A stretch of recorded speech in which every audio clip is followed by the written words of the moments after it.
Bienvenidos amigos de su podcast Disidente Jurídico. Hoy nos encontramos en el marco de la Conferencia del Poder Judicial 2026 y tenemos el gran privilegio de conversar con la magistrada Carmen Otero. ¿Cómo estás? Buenos días, buenas tardes ya.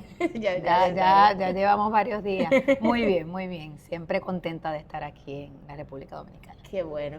Magistrada, en el marco de su experiencia en esta conferencia y todo lo que ha pasado en estos 3 días, ¿cuál es su punto de vista con relación, por ejemplo, a los cambios o a las diferencias que podemos apreciar entre el modelo de gestión de República Dominicana y el modelo de gestión de Puerto Rico? Pues a la verdad que a lo largo de estos 3 días he visto un cambio, pero más que un cambio del proceso como tal, porque ciertamente ustedes tienen esto ya contemplado en su Código Procesal Penal desde hace muchísimos años.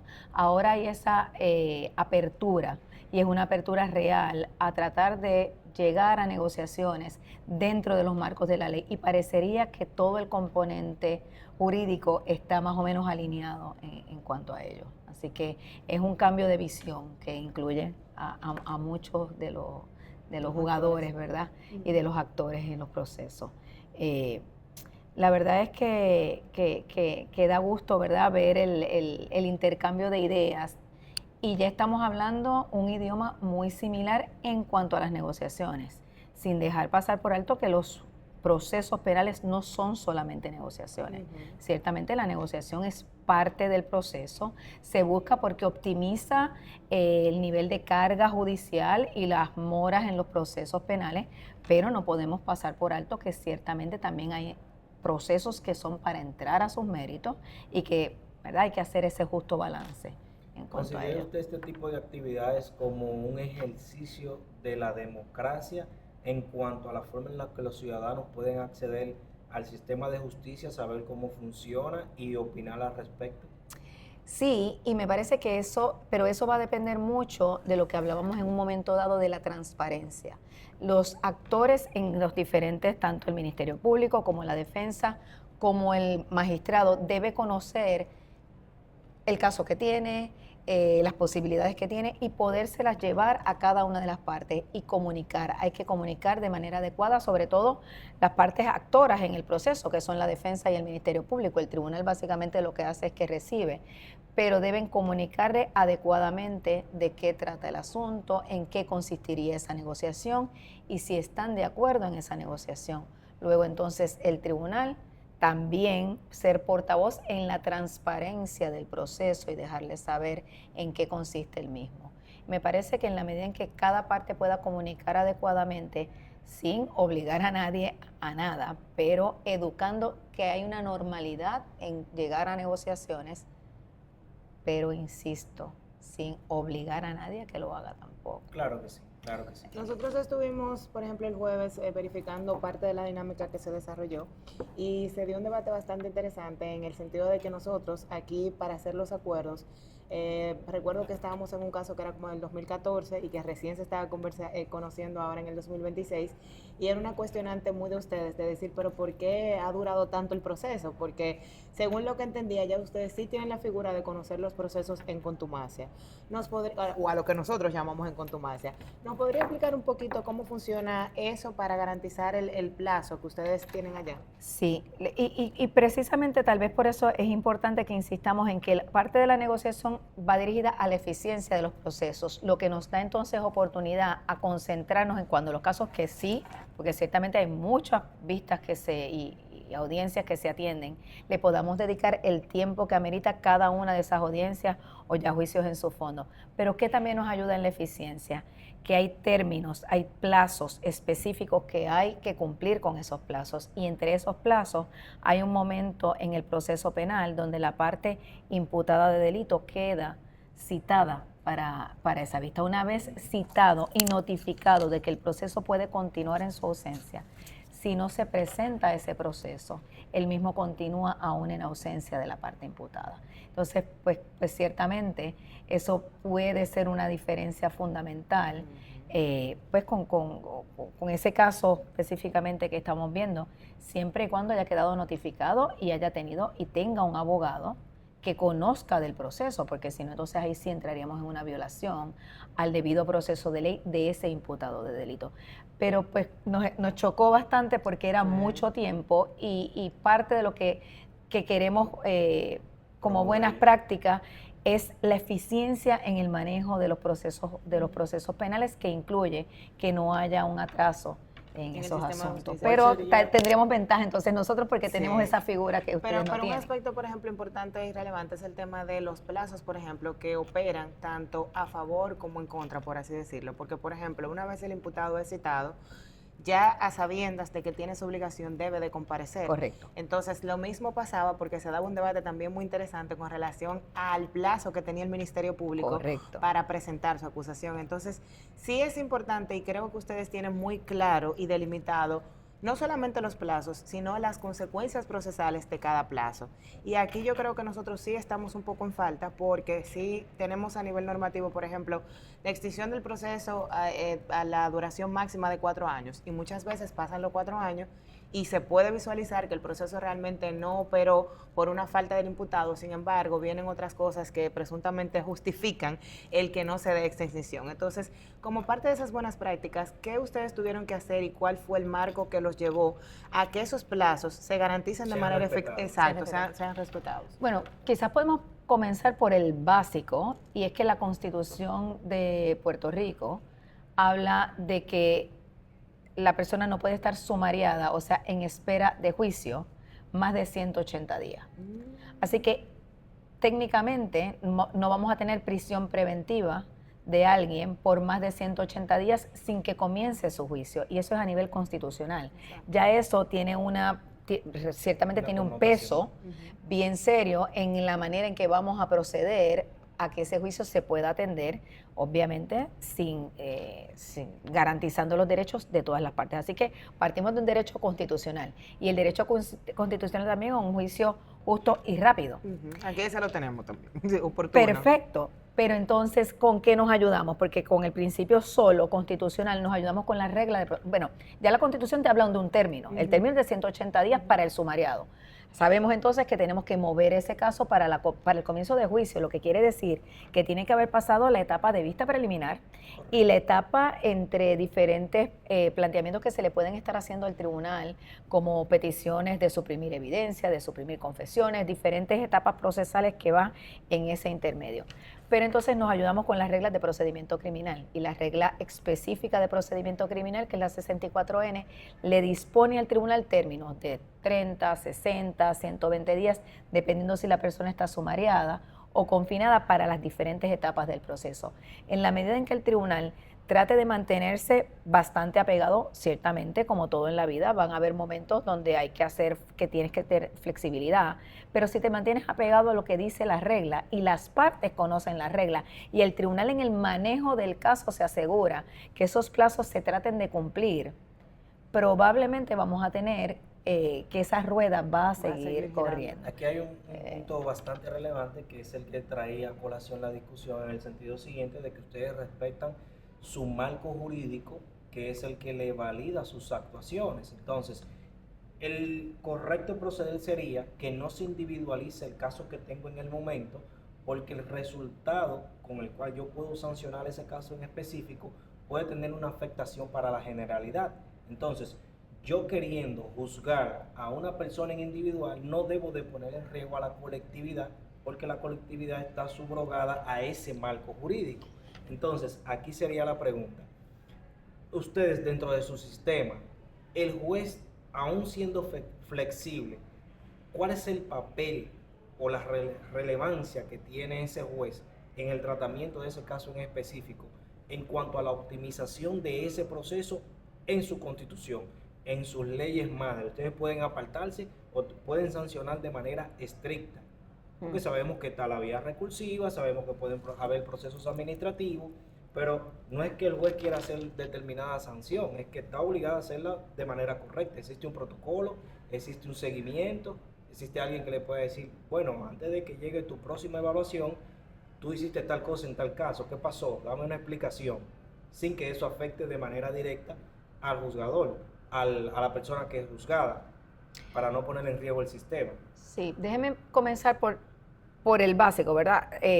Porque tengo que insistir que cuando es a nivel constitucional, pues esos 180 días me van a obligar y el tribunal no puede, ni aunque las partes estén, nosotros que todo, ¿verdad? Cuando hablamos de los famosos acuerdos, aún las partes estando de acuerdo en que, por ejemplo, estamos ambos de acuerdo en que el caso se suspenda en el día de hoy por tal o cual razón. Correcto. Pues ahí los términos de juicio rápido, porque así le llamamos en la cotidianidad, términos de derecho a juicio rápido, pues se van a paralizar en ese momento porque tanto el abogado de defensa como el fiscal están de acuerdo en que los términos de ese día, por estipulación, estamos pidiéndole al tribunal un nuevo señalamiento. Perfectamente válido. Pero podemos hacer todo eso, sin embargo, cuando llega al día 180, no hay vuelta atrás. El día 181, la persona sale de la institución penal si su juicio no ha comenzado, indistintamente de que el tribunal haya habido conversación entre las partes para estipular la cuestión de término o no la haya habido. Así que ese de los 180 días un poco es el general, porque en ese el tribunal no tiene mucho que decir.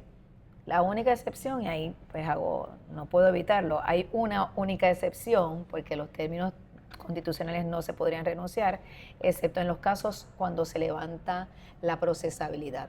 Una persona que no entiende el proceso, probablemente por cuestiones de salud mental, porque tiene una situación de salud mental, en cuanto a ese los términos están paralizados, los de 180 días incluso, porque estoy tratando de restablecerle la procesabilidad a nivel de un hospital psiquiátrico, de algo cognitivo. Así que ese técnicamente es el único, y hago esa excepción, ¿verdad? Porque como estamos en esta conversación.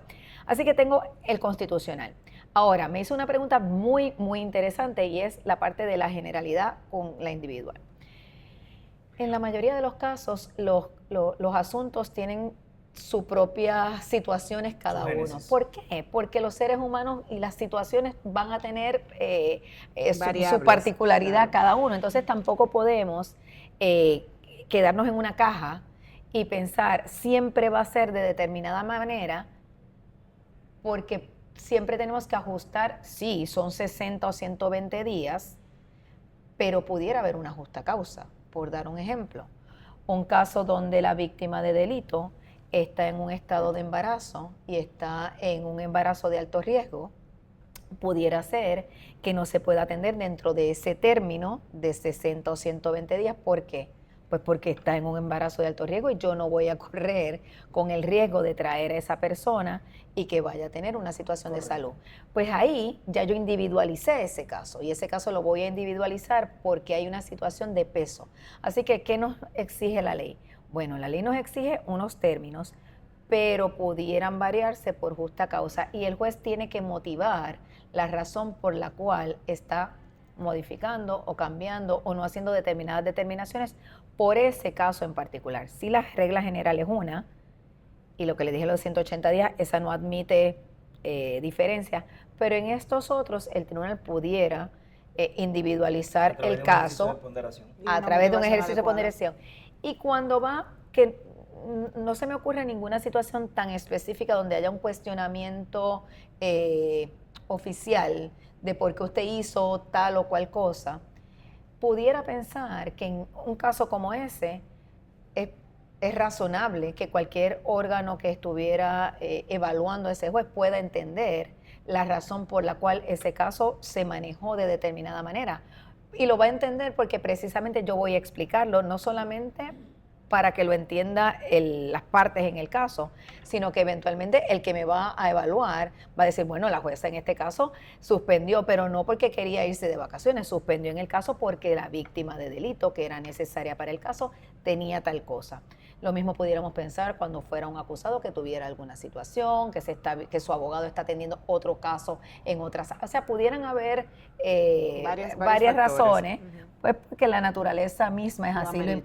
Pero de manera que en a mí me interesa, antes de pasar a otra cosa, pero tuviéramos una similitud entre el sistema de ustedes y el de nosotros, porque aquí tuviéramos un respaldo legal en cuanto al juez si toma este tipo de decisiones. Por ejemplo, cuando hay un enfrentamiento entre dos derechos fundamentales, uno por el parte de la víctima y otro por parte del imputado, aunque el juez tenga que cumplir con la positividad de la norma y ese marco jurídico al que me he referido anteriormente, no menos cierto es que por el principio de favorabilidad y el mismo de taxatividad, el juez tiene la potestad de que en razón de que el mejor resultado para la decisión del proceso se pueda optar por un tipo de resultado que no sea el que prevea la ley, porque en atención al carácter cambiante de las leyes, quizás cuando el legislador sancionó ese tipo de conducta o ese tipo de ley, la necesidad era X, pero en el momento en que el juzgador la está sancionando, la necesidad es totalmente distinta a la que el espíritu del legislador permitía. Entonces pudiera el juzgador, a través de estos dos principios, determinar un resultado que, aunque no es el que le indica la ley, es el mejor que garantiza el perfeccionamiento de ese derecho fundamental. Ejemplo, aquí existe el derecho a creer en cualquier tipo de religión, es una facultad constitucional, pero también está el derecho a la vida. Si una persona que persigue una religión que no acepta una transfusión de sangre, le es sometido un proceso a un juez ante la necesidad de transfundir una persona para poder garantizar la vida, aunque la ley indica una cosa, en ambos aspectos el juez va a priorizar la vida de la persona.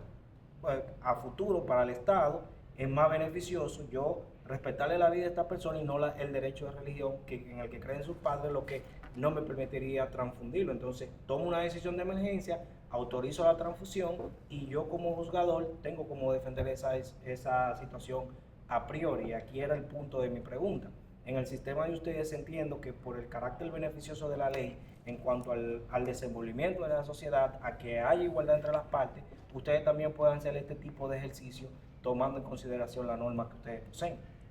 Bueno, nosotros nos tenemos que regir por lo que, ¿verdad? Por el principio legal, o sea, si determinado conducta se penaliza de determinada manera, el tribunal no puede variarla.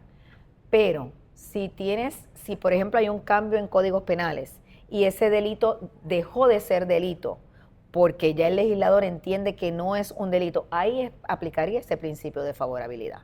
O si la pena se disminuye con el nuevo código, antes era una pena de, digamos, 5 años y con el nuevo código bajó a 2 años, o tiene la opción de una suspendida y no lo tenía en el pasado, si el tribunal bajo el principio de favorabilidad pudiera hacer ese cambio siempre y cuando el mismo código no lo prohíba. Porque si el código lo prohíbe no se puede. Así que es el marco donde podemos movernos, no nos podemos mover fuera de porque estaríamos legislando. A mí ya para terminar, porque sé que estamos contra el tiempo, del aspecto que rescatábamos de los plazos de los 180 y los 60 días, nosotros tenemos una figura aquí que se llama el cese de la medida de coerción, que se establece, por ejemplo, que no puede ser una persona sometida a más de 1 año a una prisión preventiva sin que se determine la responsabilidad penal que tenga o no.